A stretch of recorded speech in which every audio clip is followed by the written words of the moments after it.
That's not just the sound of that first sip of Morning Joe. It's the sound of someone shopping for a car on Carvana from the comfort of home. That's a good blend. It's time to take it easy, like answering some easy questions to get pre-qualified for a car in minutes. Talk about starting the morning right. Just like customizing your terms so your car fits your budget. Visit Carvana.com or download the app to experience car shopping the way it should be. Convenient, comfortable. Ah.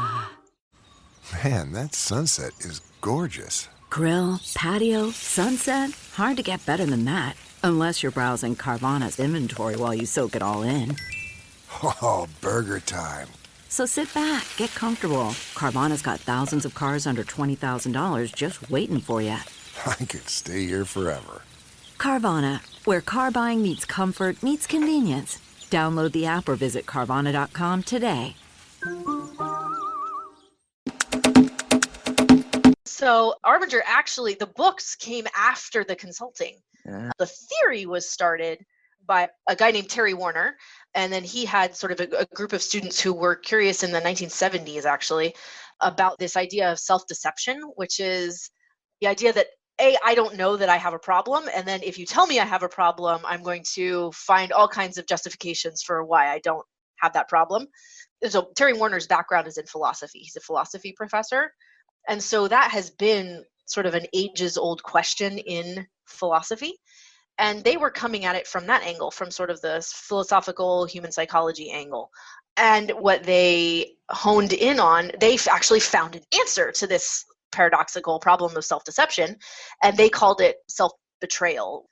It's the idea that every person, I don't know if you're familiar with Martin Buber, he wrote about I thou versus I it. So he had this idea that humans can't define themselves as a singular entity. We exist always in relation to others. And we identify ourselves and define ourselves based on those relationships. And so what Buber said was there are two ways to be in relationship with another being. You can be seeing them as an it, or you can be seeing them as a thou. And that sort of fundamentally frames how we see both them and us. And so Terry Warner built on that and said, in every single moment we have this choice of, am I going to be in relationship with this person as an I-it relationship or as an I-thou relationship? And just as human beings, we have a fundamental sense of what might be helpful for other people, right? What might be good for them, what I could do for them. And so in moment to moment, we have these senses for how we could be in relationship with others or what we could do for another person. And it could be as simple as, oh, you know what, I should probably, my husband would maybe appreciate it if I took out the garbage, that kind of thing, right? Or it could be, more, I don't know, bigger things, more bigger things. picture than that, right? But in any moment, we have this choice then to honor that sense and be in relationship with this person as an I thou, or to betray that sense. And as soon as we do that, as soon as we betray that sense, we do two things. We see the other person as an it, as an object, rather than as a person. And we create for ourselves the need to justify that choice. And so all of a sudden we start creating justifications like, well, I took out the garbage yesterday, it's his turn. Or, well, he's lazy, he should do it himself. Or, the garbage doesn't really need to be taken out right now. Just think of the zillions of justifications that goes through your mind as soon as you make that choice, right? And it's not just justifications, it's the way that you start to see the other person. So anyway, this is a very long way of saying that Terry and his students realized this, came up with this idea of self-betrayal, and so he was working on that. Oh. And then from there, of course, it sort of developed into a consulting and training business. Some of Terry's students who were more, Terry really is a thinker. So some of his students who were more business oriented decided to keep the company going, keep it as a consulting and training firm. And so it's existed since 1979. And the first book didn't come out until 2000. So it's interesting that we're much better known for our books because that's sort of, it spreads more easily, right? But actually the company has been around much longer than the books. Okay, cool. So you thought of that as more of a marketing way, and I guess like an education piece for the people that you work with. And yeah, precisely. Nice. But yeah, it's a good introduction. Thank you very much. Let's sort of see how it all came to be. Yeah, it's really fascinating because the way you're describing it, I can definitely relate to a time when I was traveling. Just to sort of talk about something we already spoke about, is I was traveling with my friend, and like one day we got really mad at each other, and we just Hmm. had like these things that we've been storing where we'd both done like little things, but then like at the point we just spent the whole day just being annoyed and like getting more annoyed at each other. We didn't really know why, and then we both like, oh, I had to explode. And we both had like a million different things that we hadn't even realized the other person had thought about. And I was like, oh, you didn't do this. And this time I did this for you. And he had no idea about it, but he had like loads of things just like that for me. And I was like, Yeah. oh, I had no idea you'd even done that or whatever. And we're like, oh, sorry, mate. Thanks for being so nice and doing this thing. I'd not noticed. Yeah, maybe we should just talk about these things a bit more often and not be guys about them. That's exactly right. Because, people only know their own experience until they actually open up and get curious, right? So that's one of the way that Arbinger talks about this self-betrayal, and the language that we use now is having an inward mindset and having an outward mindset. And so having an inward mindset is being self-focused on my goals, my needs, my challenges, my objectives, what's going on for me, right? So you and your friend were both thinking about, I did all of this and I was Yeah, hurt. I brought that to the table and Yeah, and it's so easy when we're in that, and when we're inward mindset, to not see all of the things that are going on for anyone else, and not see, right? Because what you just said, right? You didn't notice how you had affected him, and he didn't notice how he had affected you. So you were blind to your impact on the other yeah, person, and it right? gave that person more justification to like do something else more because like, oh, this wasn't going to notice, so I don't need to do this other thing, and it just makes it worse. And That's exactly right. And so yeah, the way Arbinger talks about it is that's an inward mindset. An outward mindset is when we understand our impact, or alive to our impact on others, and account for their needs and challenges and objectives. So it mm, sounds like actually at the end of the day, you and your friend realized this and became alive to each other, right? You had kind of a mindset shift. yeah, definitely, it was quite a useful like argument to have, if you know what I mean, in that sense. But what would you say about where you maybe fall short? Because as a concept, it's really good, but then how would you, other than telling people about the mindset issue, what about the fact of like the vulnerability and like the empowering people to share better what it is that they think's wrong in within a relationship, and making it's not just like outward mindset, it's also talking to people about it and getting that other person to realize what they're doing, or being vulnerable and saying, hey, I did this for you, how can you do something for me, or something like it's more than just one quality. So that's really interesting. Here's the thing. I'll give you a personal example of this too. The really funny thing is that when we really do genuinely shift to an outward mindset, all of a sudden, the need that we had for the other person to do something for us doesn't seem as important.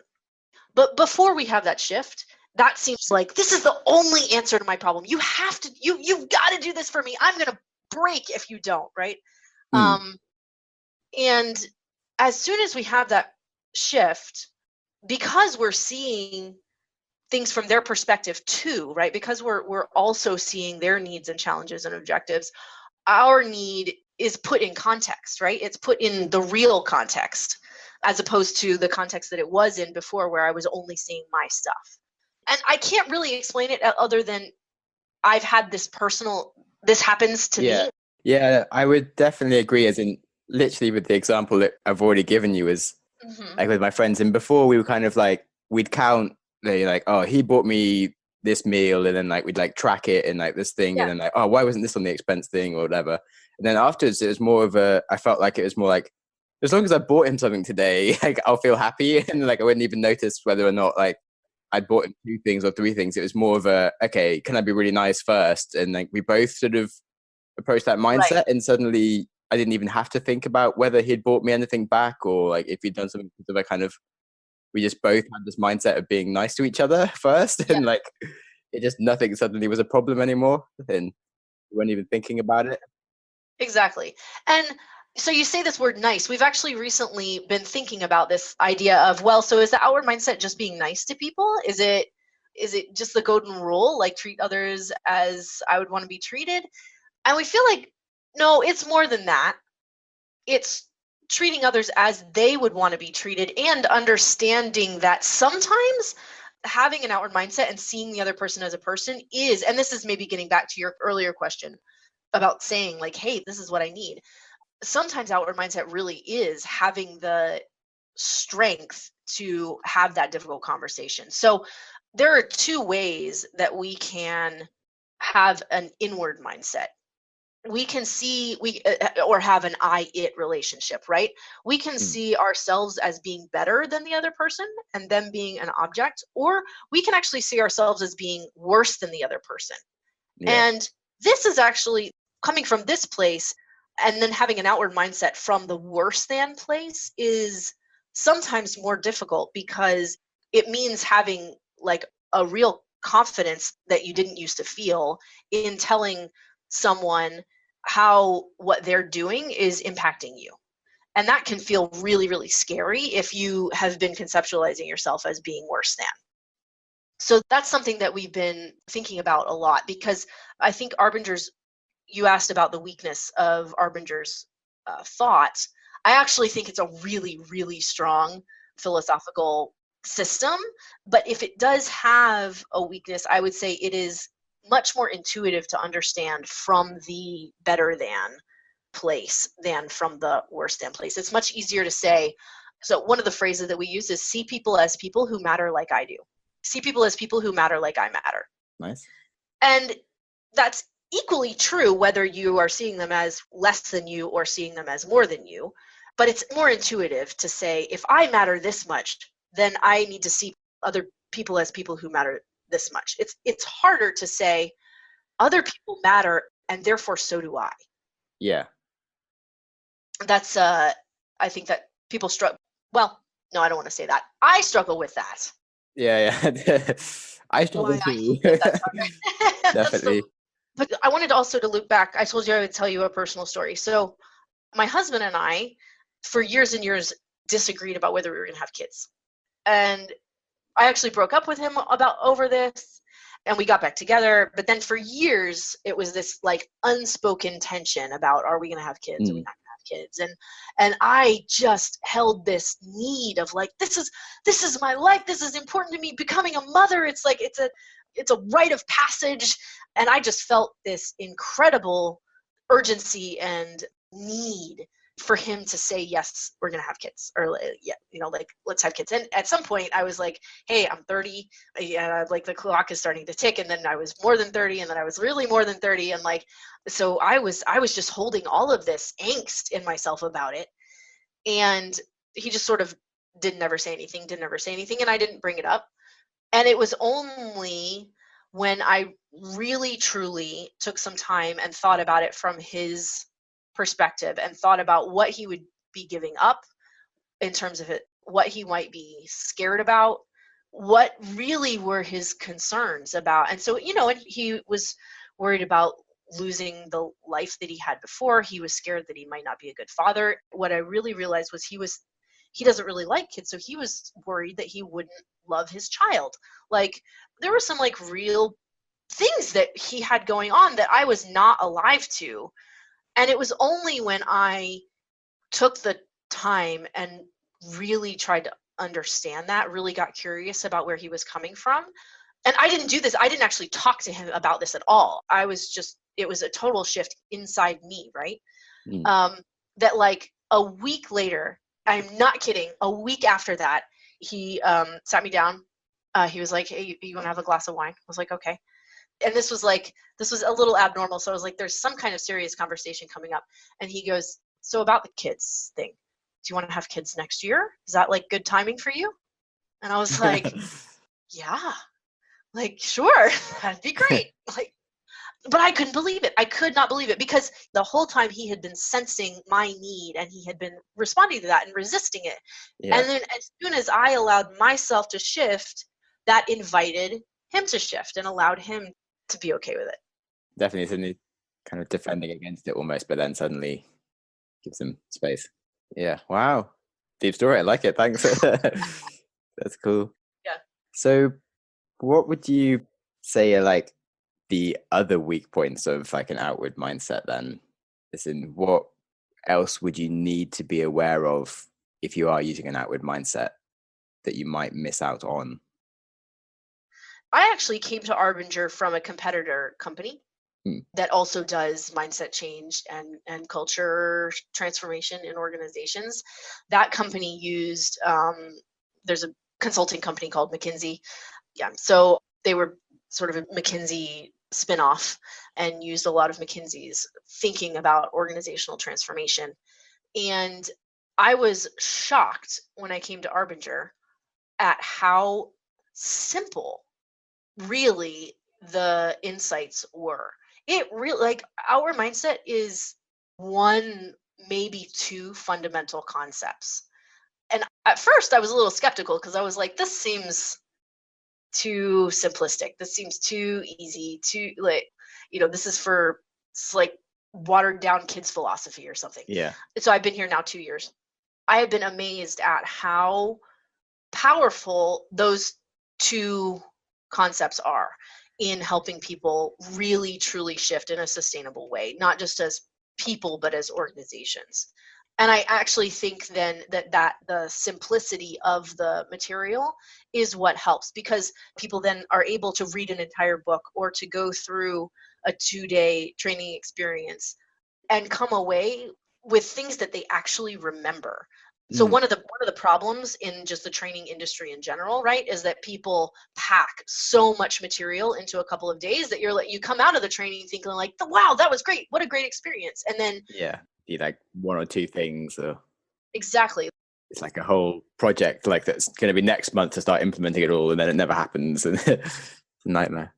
That's exactly right. Right. And like, I mean, there are studies that say up to 85% of training is never used on the job. And I think it's partly because of just information overload during that training. The training provider is trying to like give you the whole kitchen sink, and it's just too much. So I actually think that one of Arbinger's most powerful things about it is the simplicity of the core concept. And I've actually found in my personal life, and then my personal ability to do my own job, right, my work environment, that I've had an easier time developing and improving and being better at my job when I'm thinking about things the way that Arbinger frames them, as opposed to the way my previous company did. Yeah, definitely. It does make sense, because I do think having less things to think about is really useful to just go and do them. And then if you use like the concept of like how you do anything is how you do everything. So if you've got like one simple thing that is like a really good meta rule, but it's something that you can kind of apply to everything, it does start to make effects everywhere quite easily, rather than having like a rule for every different scenario. It becomes like really hard, and maybe the rule isn't quite right, and you just start going in the wrong directions, or you just can't follow them all. It becomes a nightmare. Yeah, exactly. I totally agree. Yeah, and if you start trying to sort of make too specific things for different situations, it's not always appropriate as well. Because when people start making like these targets that sound really good, you can end up causing the wrong things to happen. So like the NHS had the target where they wanted all patients to be seen within 4 hours of walking in, kind of thing. But then it led to ambulances waiting and not actually letting the people out the ambulance until they were sure the person would get seen within 4 hours. And like other sort of, they'd start like employees would like shift to sort of match the target and not actually do like think how to behave properly for the business, which is why they made the target. And when you start having like too many little different micro rules, it actually doesn't help. If you have like one like meta sort of philosophy, yeah, it's all like much better kind of thing. Yeah, exactly. That's a great example. I'm gonna write that down. It was good. I literally heard it just earlier. I was reading a book. I was like, oh yeah, it's so cool. Yeah, I'll see if I can find some more examples like that. I'll send them to you. Yeah, cool. Yeah. So it seems very related to, I don't know how much meditation you've done, but I did a Vipassana course, like 10 days of sort of silent meditation. It's all about kind of like the loss of ego and like ego disillusionment. And it's very similar principles. Like when you start sort of losing, okay, what does Sam want right now? And start thinking a bit more, okay, like what's going on in general, and like how can you just be useful to everyone, and not being so concerned about your own problems and thinking like more like meta about the world. And suddenly it's like, it's much easier to sort of just go straight to what is the problem, but just find like the nice solution and not get angry about things. And do you ever try and do any mindfulness stuff in it? So interestingly, it's not a direct part of Arbinger's business, but I totally agree with you that there's like fundamental underlying wisdom in the world that different people have drawn at in different ways. And so I totally agree with you that it's related and can be helpful. So meditation is not a part of what Arbinger practices or trains on, but I personally am a huge believer in it, in the help, in the value of it. And like, we've had clients from, who are of like Islamic faith who said, oh, this is the Quran. And we've had, some of our clients in Japan who are like, oh, this is really similar to Buddhism. And, so it's really easy to draw similarities and connections. Yeah. Does it seem very overall like mindful though as a concept? Is in like you're kind of just aware of yourself and how you're behaving in the moment, which is the other part of meditation. Is it's not just teaching yourself what to think, it's teaching you like how to practice it, I guess. Which is where I then go and say, okay, so you, Arbinger, tell people what they're doing wrong and things, but how do you then equip them to have the right conversations more beyond just like telling them that they're doing it? Because with the meditations, and it took me 10 days of not only thinking about these things, but also sitting still, which gets insanely painful when you sit still for an hour and you don't move a single muscle. But like it kind of goes into the core of you. Like if you can control your body and you kind of start becoming aware of these things and like you can like ignore them and stuff. And so you sort of start being more in the moment. And when like you're in the moment and someone's annoying you, you go, I'm being annoyed. Sam doesn't need to get annoyed right now. He can think of a reason why he shouldn't be annoyed. And you can like think of it in the moment and then like not get annoyed rather than like jumping straight at it. Yeah. But it takes like serious sort of 10 days of beating yourself up to get there. So I don't know how like you can just do that quickly in like a course to like get people to be ultra aware kind of thing. Yeah. So have you ever seen this YouTube guy who does, it's part of a series, but he does a series on riding a backwards bicycle? No. Google it when you get a chance. So I forget his name, but he's sort of a sciencey type guy, and so he has a YouTube channel where he does all kinds of experiments. And one of the experiments that he did was he learned how his friends like pranked him. And what they did, they made a bicycle where they re-engineered like the mechanism on the front wheel that turns the wheel so that when It goes the other way. Yeah, exactly. So when you turn the handlebar right, the wheel goes left, and when you turn the handlebar left, the wheel goes right. Yeah. So he's got this hilarious video of him like falling and trying to ride this bike. He could not ride the bike. Yeah. Nobody can. Like he's like now taking this around the world and challenges people to ride the bike, and like nobody can do it on the first try. And he practiced then for 5 minutes a day, and it took him 8 months practicing just 5 minutes a day. But then he learned to ride the bicycle, right? Yeah. It clicked, and Then he you was can able to never ride a the normal bike again, or That's true, actually. He had trouble then when he tried to get on a normal bicycle. It took him a minute. It took him like 15 minutes to be able to ride the normal bicycle again. The point being, though, that yes, you're totally right. One training experience is not going to shift anything in a sustainable way. It takes practice. It takes a lot of practice. And so, yeah, Arbinger as a business has, well, so let me explain the concept first, and then I'll explain some of the business around how we support that concept and sustainability, stuff like that. So the concept, as you said, self-awareness is step one. So we have this framework tool that we use called the outward mindset pattern. And it's 3 steps, well, 3 parts. So the first part is see others, which is really self-awareness. So you see others as people.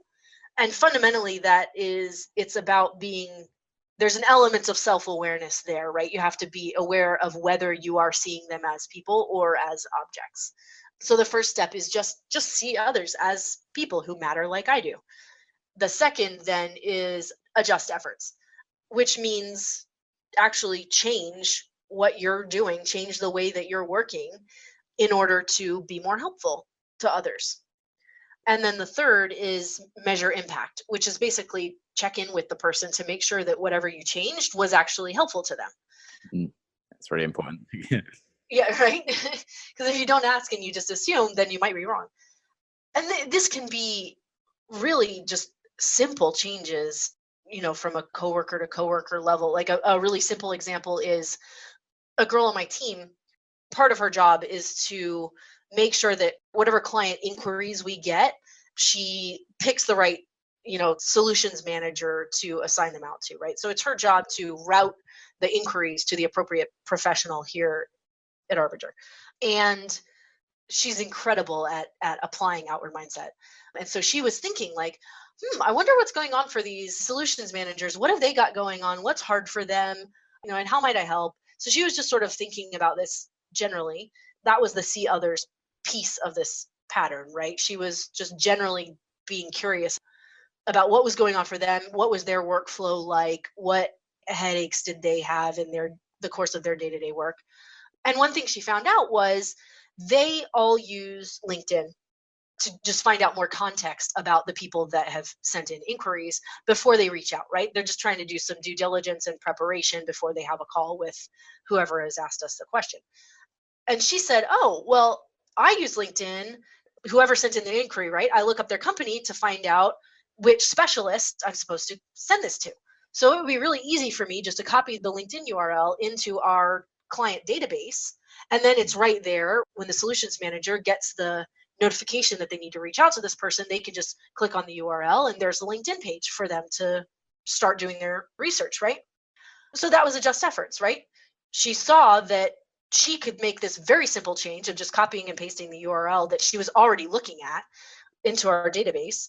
And it has been hugely helpful. Like all of the solutions managers have come to her and said, oh my gosh, Sage, that's a game changer. That makes my life so much easier. And so that's a very small example of how that pattern can be put into practice. But if you think about it, it's those kinds of changes that seem small to me that have a big impact on the other person. That's what we want to be looking out for. And that those small changes built up collectively over an organization of 50 people or 100 people or 1,000 people, that's what creates the difference between a failing company or a stagnant company and one that is growing and innovating and has a great culture, right? Yeah. And then I said I would talk about some of the ways that we as a company support these kinds of things. So, in addition to doing, like, as we've already established, like 1 2-day training experience is not going to help an organization sustainably change, right? Like you have to be doing the backwards bicycle practicing. And so a lot of the consulting work that we do and coaching work that we do is geared toward helping people actually implement in their organization the things that they learn in the training, right? So the training sort of sparks interest, brings a certain level of understanding, and then the real work starts after that with like, how do we actually work this into our team meeting schedule? How do we, like, is there a tool that we want to just use on a regular basis? Do we want to get some coaching for certain key leaders in the organization that would then help them operate with an outward mindset? And how do we keep it sort of top of mind? And so all of those things are the kinds of things that we then consult on. Cool. So like the whole act of following up, really. Yeah, exactly.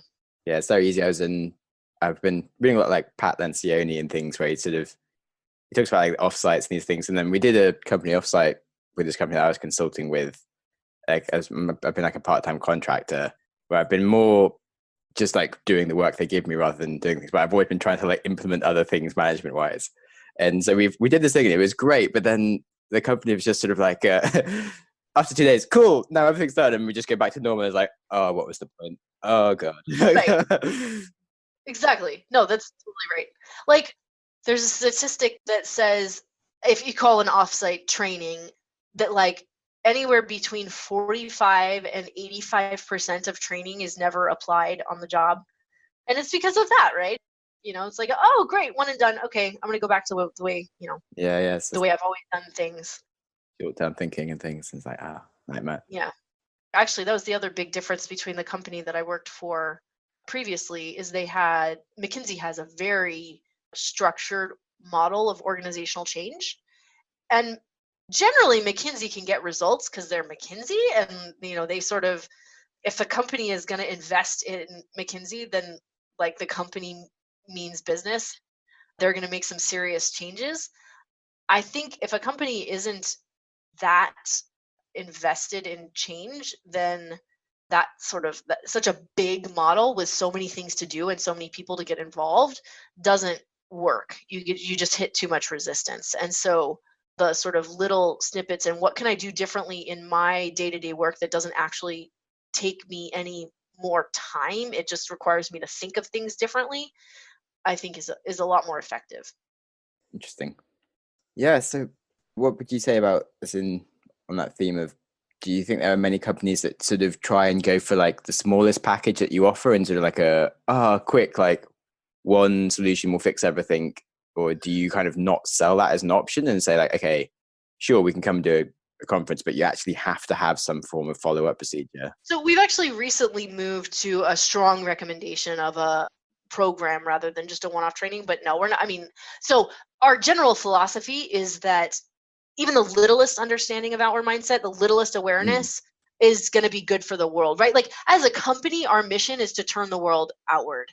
And part of the reason that actually as a company we've grown significantly in the last 5 years, we went for it was a, I mean it's been a company since 1979, but it went from being like a company of 6 to 10 people to a company now of 50 people mm, in the last 6 years. And the reason is that the managing partners and the owners decided, hey, you know what? How can we really help the world? We really believe that we have this message that is super, super helpful to people. And we've seen the transformative power of our mindset. And so what they said is, well, then we need to help as many people in the world as possible just learn about it. So that's part of the reason that we still are publishing books. That's part of the reason that we do offer, whatever training people want to buy. It's, yeah, even that little bit helps. That said, we still believe that it requires structured practice mm. if you actually want to transform it. Like you said about meditate, right? The meditation you had to practice. Like there's certain amount of regular practice that you need. Yeah, for the Vipassana technique that I learned, they like you can go back on like courses for like 2 or 3 days, but they say the first time you do it, you have to do it for 10 days because you kind of if you only do it for like 3 days the first time, you just annoy yourself. You just sit there like bouncing around your mind, be like, "Fuck, I'm so weird. Why can't I like, sit still? What's wrong with me?" And then that's about your own experience. You have to do the whole thing, and Right. yeah, sort of working out what is like the minimum effective dose to start off with. Also, I do think if you could just sit someone down even for 10 minutes the first time and just sort of can point them in the right direction, perhaps it is really useful. Yeah. Yeah, it's fascinating. So you say your mission is to educate the whole world. Do you invest anything into scientific research and stuff? Because if there is some really cool like psychology behind these principles and stuff still going on, do you actively get involved in that, or do you like talk to any of the researchers doing studies? Yeah. So we're building out a research function because you're right. There's so much, especially there's so much going on like in neuroscience these days Mm, that seems related. And wouldn't it be awesome to like find those connections between philosophy and neuroscience? yeah, definitely. And so we're starting to build out some of that research. The research that we're doing mostly is sort of longitudinal studies with client organizations, just because that's what we have access to most. But then we also, a lady who's doing research for a book. So she is doing like a serious literature review of, recent management science and neurobiology and that kind of thing to see what kinds of connections there are. So, and she's writing a book about it. So we are super excited for that book to come out, but it's not, she's just now still in the research phase, in the literature review phase. But yeah, I'd be interested to talk to her because Her name is Kimberly White. I'd be happy to put you in contact. thank you. So when it comes to mindsets, I've got two questions that I haven't asked, but I'm not sure if they'll be appropriate. You said you haven't done so much scientific studying of it, but like, has there been any scientific study of this type of mindset? And if so, what was the most interesting study that you have? So there haven't been any scientific studies of inward outward mindset that I'm aware of.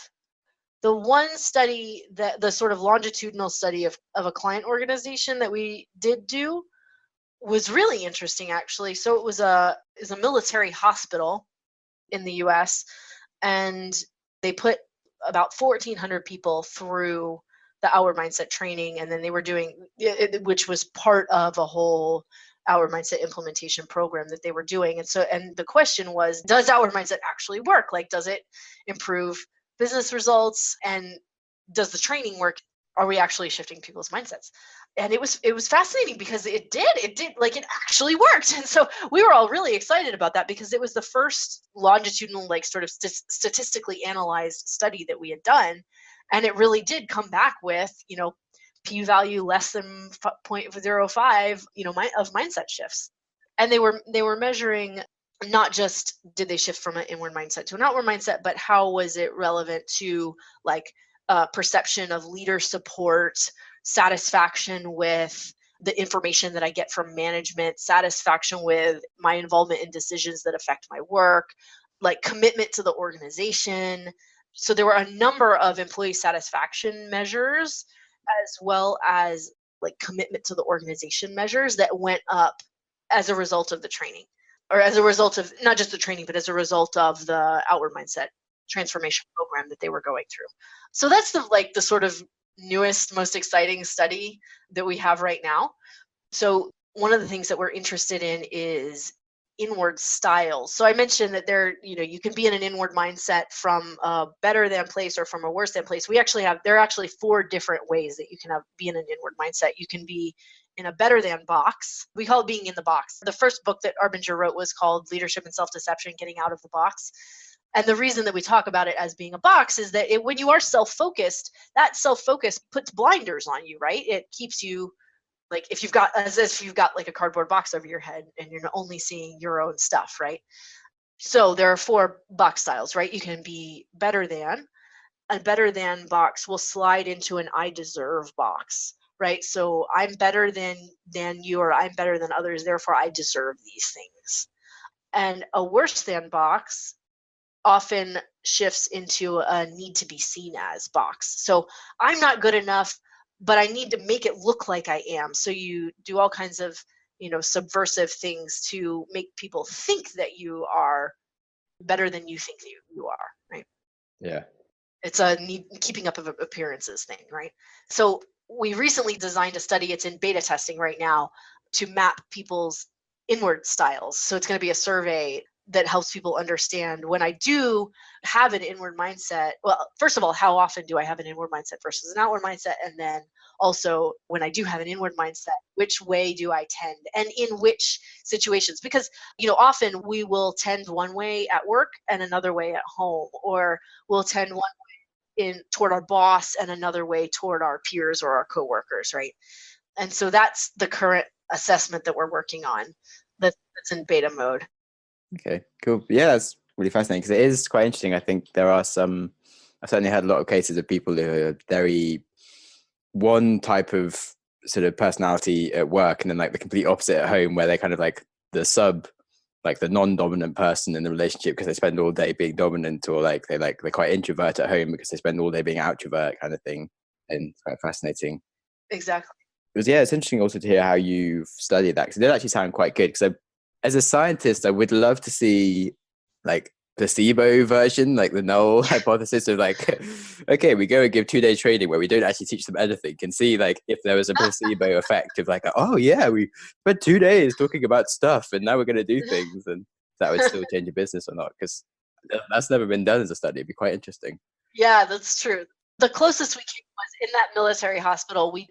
We did do a survey, it was like a control group that got training much later. So they did get trained eventually, but not for quite a long time. Yeah. And so it was interesting because they were the control group, but their managers had gone through the training. So we saw over time that the untrained employees, they were experiencing increases in satisfaction and commitment and that kind of thing because their managers had gone through the training. But yeah, you're totally right. It would be really, really interesting to do a placebo. We're not going to do it. I mean, we're a for-profit. Yeah, you can't charge people money. You could do like 20 sort of pieces of training for free, where 10 of them were like sham pieces of training, I guess. If you had the resources. Could be fun. Right. But yeah, might be difficult. Yeah, if you ever do want to do it, I would definitely love to get involved somehow. I'll keep that in mind. Cool. Then what about like have you read much of Patrick Lencioni, where like 'cause he's got a lot of fables that do sort of all link into similar kind of philosophies and stuff like Yeah, silos. I'm embarrassed to say that, he's like, you hear his name all the time, Yeah. and but I've never actually read any of his stuff. His books are all really short, so that's helpful. And Okay. I don't know if you use Audible listening to books, but if you use Scribd, you only need Hmm. to use it for like a month. They've got like nearly all of his books, but instead of Audible, where they give you like one book a month for free, Scribd listen to unlimited books. And so for like your $8, because of his books are only like 2 hours each, you can listen to literally all like 10 of his books in like 1 month. And for like $8, so you're like poof, blast through them and then like cancel your subscription. And and so top tip for you there. Yeah, that's a good recommendation. um, Thanks. no problem.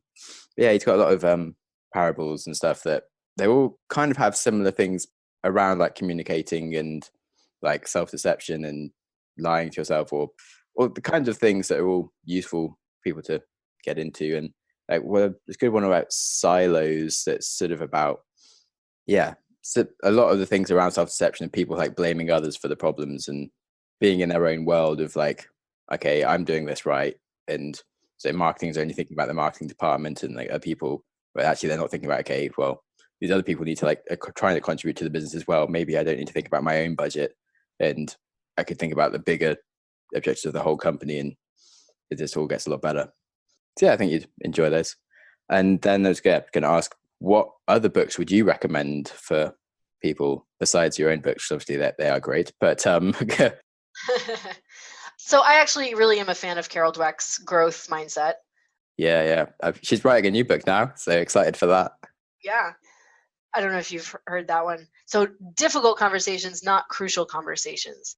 Difficult conversations was written by some guys from the Harvard Project on Negotiation.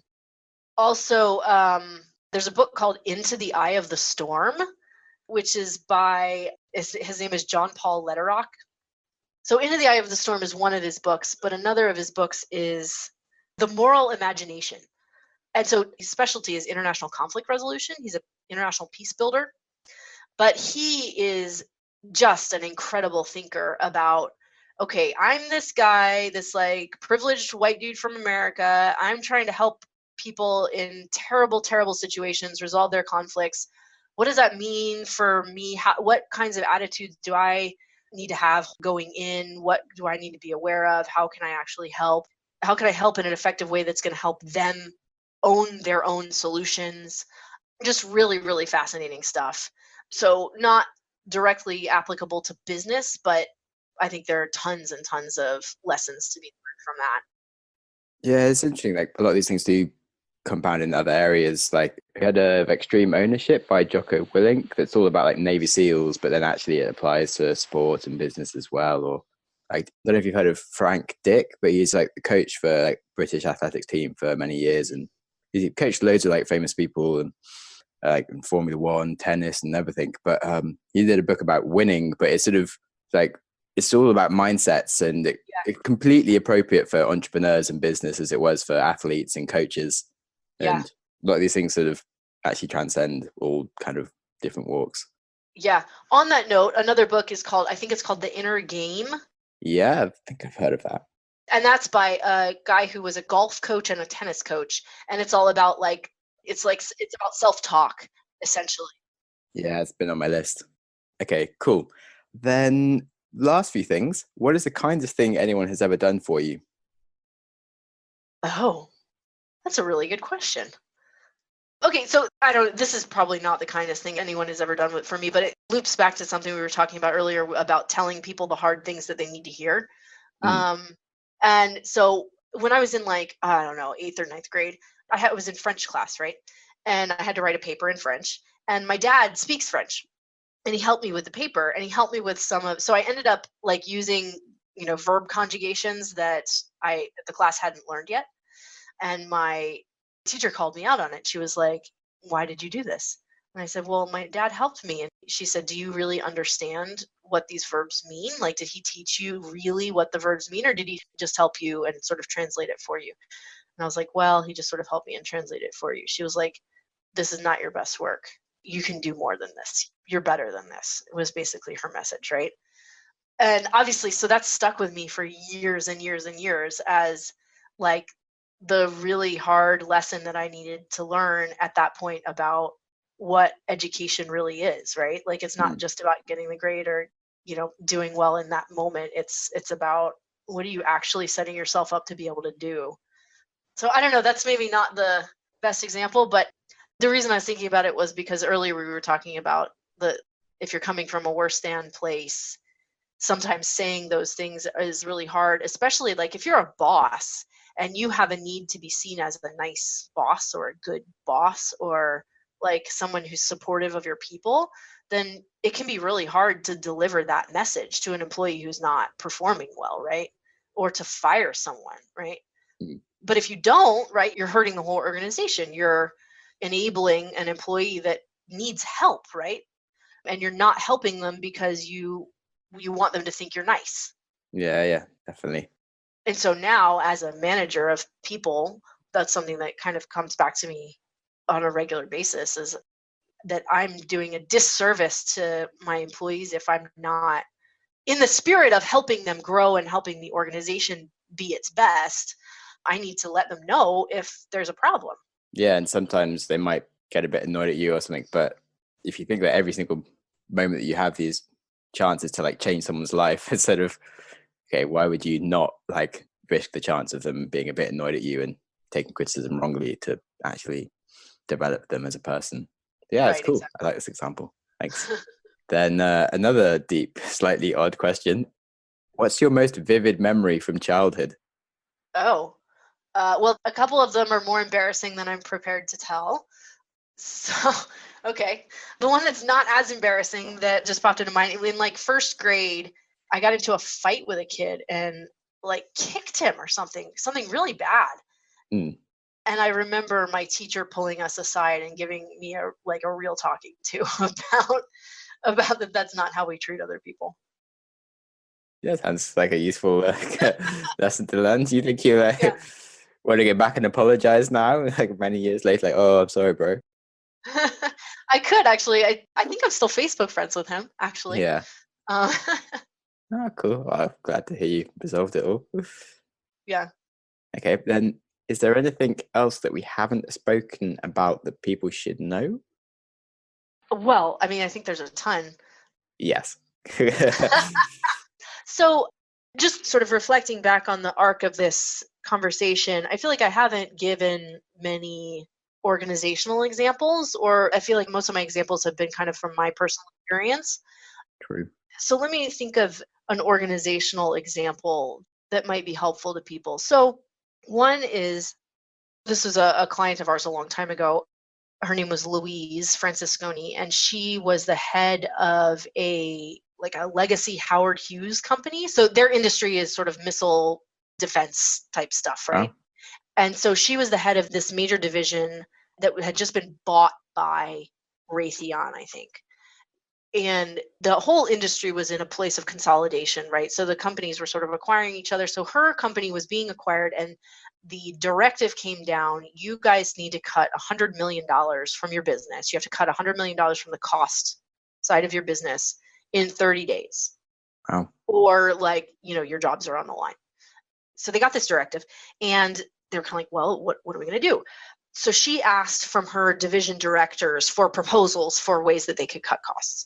And they all kind of came back with essentially turf protecting answers, right? They were like, well, I could do this marginal thing, but my business is essential. Like my part of the business is absolutely essential. We can't cut anything, was really what they were all arguing for. And so what they realized is that if that was the answer that all the division directors came up with, then the only choice that they were left with was they were going to have to lay off $100,000 worth of people indiscriminately, right? They were just going to have to say, we're cutting this much percent of the business. And that everyone was really upset about that. But interestingly, they were upset about it, mostly the division directors particularly, and that leadership group, when they went into this, they were upset because they were like, well, that guy can totally cut his costs. Why aren't they stepping up? Like my part of the business is essential, but I see all of this room that they can cut, right? Why aren't they stepping up and doing it? And of course, everyone thought the same thing, right? Yeah. So Arbinger started working with them, and they sat down, and the task was just to spend a couple of hours getting to know. They paired up, right? So everyone paired up with one other person, and the task was just to get to know the other person's business and to help them figure out how they could save the key parts of their business, right? So to identify the key parts of their business and help figure out how to save those. So they did that. They spent a couple of hours getting to know the other person's business and thinking around how could they help them save their business. And that perspective shift and that getting to know the other person, getting to know the other person's business, it changed things in the room. And all of a sudden, people started coming up with, hey, actually, so that you can save this piece that I now understand why it's important, I can cut this, or I can do this differently. To the point that one division director actually said, you know what, my entire division, it would make more sense if I rolled it up into my colleague's division. And so instead of reporting to Louise, I will now report to this person who is currently my colleague. And that one change was like a $7 million savings. And so they found all of these other different kinds of savings just because they were thinking not of themselves anymore, but of the other person and in the context of the whole business, right? And so they did. They cut the $100 million in 30 days without having to lay off anyone. Wow. And it was all because of this mindset shift. We actually weren't talking about it as a mindset shift at the time, but it was a mindset shift that they went through. So that's one organizational example. Thanks. Yeah. Cool. Glad I asked that question. And yeah, I guess that's it. Yeah. Thanks a lot for the conversation. Yeah, thank you. Well, I hope you enjoyed that conversation with Heather Adams as much as I did. She was a really fascinating lady, and it was a really fascinating concept to break into, the whole inward and outward mindset. As part of a wrap-up, I tried to find the podcast I mentioned with the concepts of like bad business goals. And the example that I'd given was the NHS focusing on the 4-hour maximum wait time for a patient, leading to the employees like gaming the system and holding patients in ambulances until they'd be seen in 4 hours, instead of documenting people as they walk in. It's just, it's just like a really silly thing that is like a bad thing. But then I remembered another example, which is there was a company that started measuring cashier performances at checkout by how many items they could scan a minute. But then sometimes employees would have the issue where they couldn't scan an item. And so instead of trying to fix it and actually type it in or something and get it paid for, they just could have would just throw the item in the cart quickly so that they could just scan the next item, and so they wouldn't lose more time on their items per minute scanning.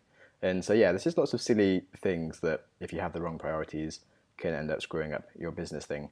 But sadly, I did not find the actual podcast, and so I can give you that insight as well. But that's about it. I'm sorry, I tried.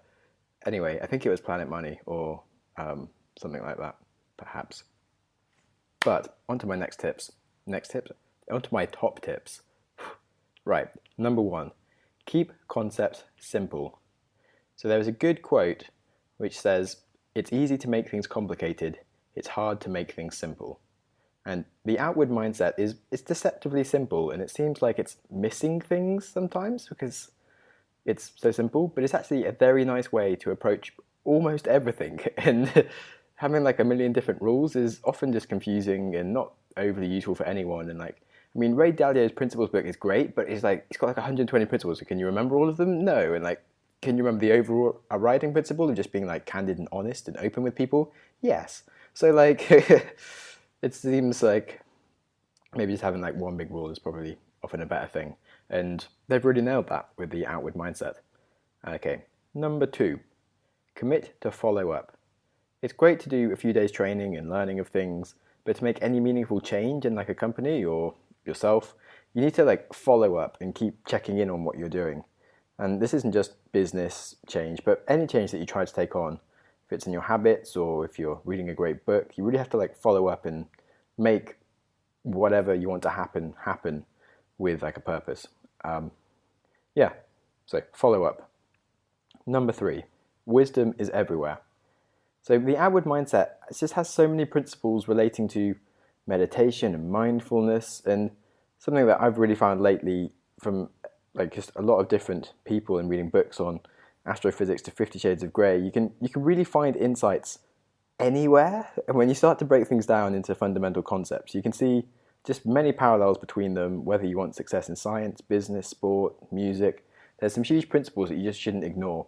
And the outward mindset is one of them. And principles such as kindness and karma, they all really go a long way. So yes, wisdom can be found everywhere and often interrelates. And then now on to books. So firstly, Leadership and Self-Deception by the Arbinger Institute. It's a good book and really breaks down the whole details of the inward and outward mindset that we spoke about, so probably worth your time reading. I also mentioned Patrick Lencioni in the podcast, and he has many books. I think Silos, Politics and Turf Wars is probably the most relevant book, but all of his books really outline like probably the outward mindset approach to business in some way or other, and they're all quite short, like maybe 2-hour reads, nice little business fables, and they're quite nice. And I think that's it. So yes, you can support me on Patreon. That would be lovely. I do apologise for the delay in releasing this podcast. It's been a few weeks since the last one. I had a rather large accident and broke my femur into 3 separate pieces. Femur is the big bone in your leg that no one ever breaks because it's like really hard to break. So I did a good job there. I managed to not die. That was quite hard also. So yeah, I was a little busy with the whole like not dying thing for a while. But I seem to be out of that, and I now just can't walk, which sucks a bit, but it's fine. I'm alive, so that's okay. And I will probably break this down a little bit further in a future episode or two, but I'm like a bit busy not walking and other stuff as well, actually, to be honest. But yeah, I'll get around to that soon, and you can enjoy that coming up. But any messages of support would be lovely if you feel like it. Otherwise, have a nice week, and I'll get back to you next week, probably with Oren Claff on the show, who is a bit of a sales genius, awesome, inspiring human person. He's got a great book about sales, obviously, Flip the Script, that's just come out, so that will be nice for us to go into. And yeah, I'll stop now. Have an awesome week, people. Hello and welcome to the podcast. Today I have Heather Adams from the Arbinger Institute, and they are a really cool business that do coaching around mindsets, and they have a couple of really awesome books that are worth checking out. And yeah, she was just a really fun guest to have on the show today. I'm really delighted to host this interview. We start with me asking her some questions about how the actual business works. And it sounds a little bit odd to be like diving straight into this, but it does provide context to the rest of everything else in the interview. So I've left it in, and yeah, it's a good interview. I hope you enjoy it. In other news, I have a Patreon. You could support me if you are feeling generous, or you just want to like get some more information about the show and get involved with things. So that would be nice. Otherwise, yep, enjoy the conversation with Heather Adams.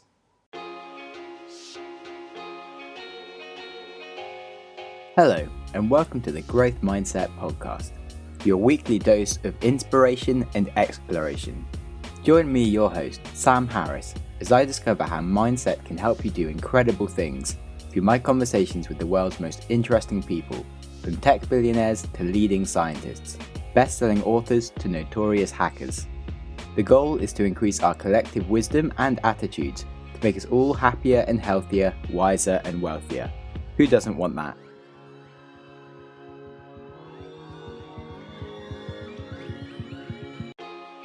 You've just listened to an episode of the Growth Mindset Podcast. If you enjoyed the show, please subscribe on your preferred app and give me a good rating, as these go a really long way. If you are unable to give good feedback right now, try sharing the show with a friend who will, or just wait for the show to improve. If you have any ideas for the show, or you just want to chat, then please reach out to me on Twitter @SamHarrisTweets or Instagram @SamJamSnaps. Show notes and other links to topics discussed in the episodes are available at the website growthmindsetpodcast.com. Thanks so much for listening. Give yourself a big hug from me. If you're with a friend, give them a hug as well. And I hope you enjoy your next podcast.